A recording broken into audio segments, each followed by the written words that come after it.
Siapa mereka yang istighfarnya ditolak oleh Allah Subhanahu wa taala? Yang pertama yaitu seorang laki-laki pezina, seorang laki-laki ahli zina, seorang laki-laki yang mempunyai simpanan wanita zina, seorang laki-laki yang mempunyai wanita selingkuhan, seorang laki-laki yang suka jajan di luar sana. Setelah berbuat zina, setelah berbuat selingkuh, setelah jajan di luar sana, kemudian dia ingat kepada Allah dan dia beristighfar kepada Allah, maka istighfarnya ditolak oleh Allah Subhanahu wa taala. Meskipun sehari 1000 kali dia beristighfar, istighfarnya ditolak oleh Allah Subhanahu wa taala. Maka pertanyaannya adalah mengapa istighfarnya ditolak oleh Allah Subhanahu wa taala? Karena dia mengulang-ulang perbuatannya. Karena dia mengulang-ulang zinanya, karena dia mengulang-ulang selingkuhannya, karena dia mengulang-ulang jazannya, maka Allah murka, Allah marah, istighfarnya ditolak oleh Allah Subhanahu wa taala. Hadirin jamaah salat Jumat yang sama-sama dimuliakan Allah Subhanahu wa taala. Lantas bagaimana agar istighfarnya diterima kembali oleh Allah Subhanahu wa taala?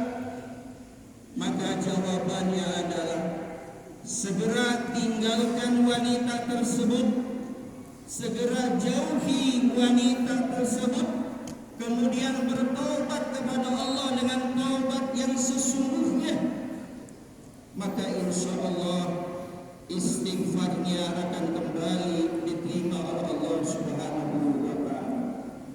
Hadirin jamaah salat Jumat yang sama-sama dimuliakan Allah Subhanahu wa taala. Itulah orang yang pertama istighfarnya ditolak oleh Allah Subhanahu wa taala. Jamaah salat Jumat yang sama-sama dimuliakan Allah Subhanahu wa taala. Orang yang kedua yang istighfarnya ditolak oleh Allah Subhanahu wa taala adalah yaitu seseorang yang menikmati dan menyimpan harta haram. Seseorang yang makan dan menyimpan harta haram. Harta seperti apa? Harta hasil dari korupsi, harta hasil dari rentenir, harta hasil dari penipuan, harta anak yatim, dan masih banyak harta-harta lainnya yang diharamkan oleh Allah untuk dinikmati dan disimpannya.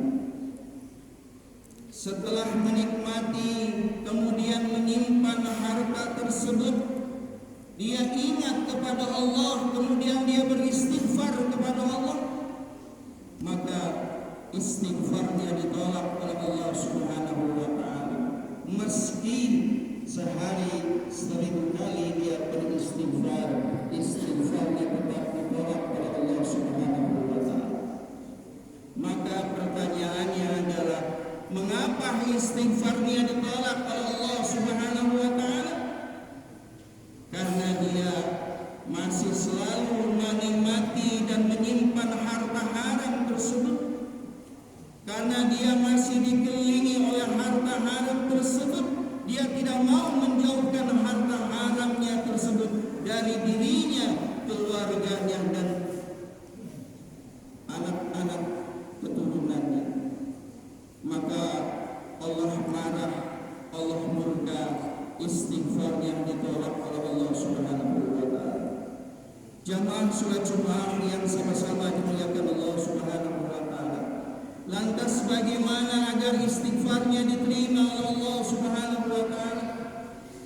Maka tinggalkanlah, buanglah jauh-jauh harta tersebut. Meskipun sayang, tinggal jauh-jauh, buang jauh-jauh harta haram tersebut, jangan ada di sekitar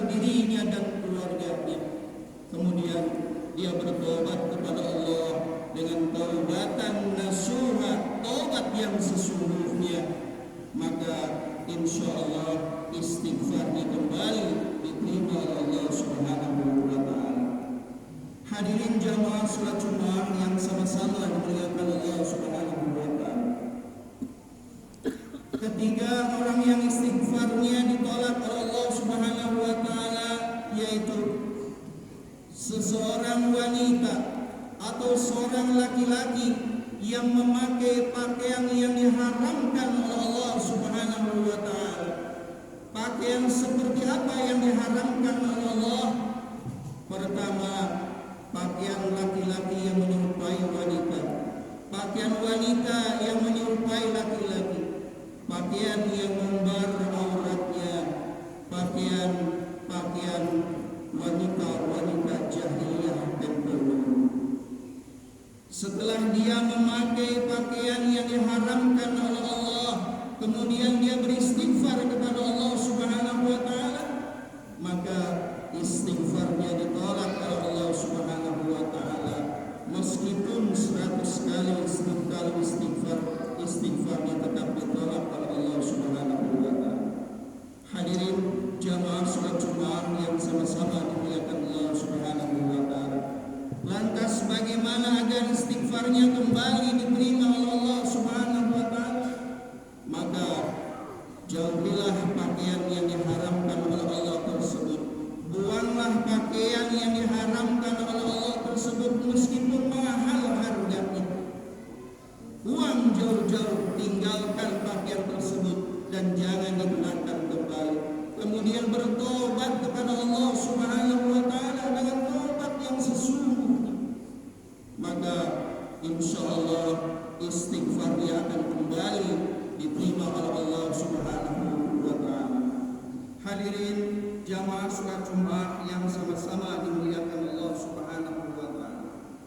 Sebagai otokritik bagi kita semua, khususnya para orang tua, salah satu kesalahan fatal dalam mengasihi dan menyayangi putri-putri kita, salah satu kesalahan fatal bagi kita sebagai orang tua dalam mengasihi dan menyayangi putri-putri kita adalah memberikan pakaian-pakaian yang diharamkan oleh Allah Subhanahu wa taala, membelikan pakaian-pakaian yang diharamkan oleh Allah Subhanahu wa taala, mengizinkan memakai pakaian-pakaian yang diharamkan oleh Allah Subhanahu wa taala.